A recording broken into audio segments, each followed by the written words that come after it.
Welcome to Teaching Online #1. Today we're going to talk about the overall problem that we're dealing with in moving to teaching in an online space. The first thought that comes to many people's minds is, how do I fix the technology? How do I click the button? How do I make the machine go ping?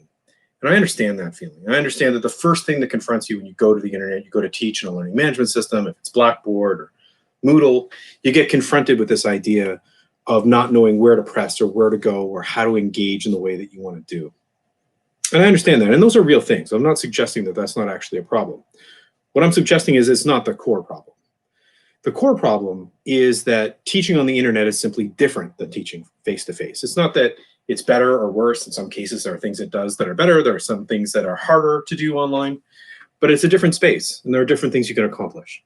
And there are different ways to go about it. So the first thing that I would say, if you're in a position where you're moving to having to teach online, is think your way through how the internet works, how the things you're trying to do with your students, the things you want your students to learn, the transformation that you're interested in, how does that actually process? How does that happen? And focus on that. The technology part of this problem is just a question of application. It's just a complicated problem. Yes, it's difficult to remember where the button is, there's no doubt. If you take one training program, or if I show you where the button is to do what you need to do, you might remember for a day. You might remember for a week. I certainly never remember when I come back to a system where the buttons are. The only way to solve the technology problem is through repetition. Once you have a clear sense of what you're trying to get done as a teacher, what you want students to be able to do as an educator, what you want to have happen inside your course, the buttons will come. It's just a question of application. So as you're working through what you want students to do through your course, go back to the online space where you're going to be teaching. Go back to that area and press the buttons over and over again.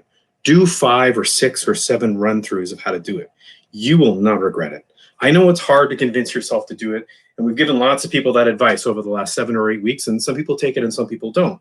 Universally, the people who take it are the happy ones whenever they start to teach.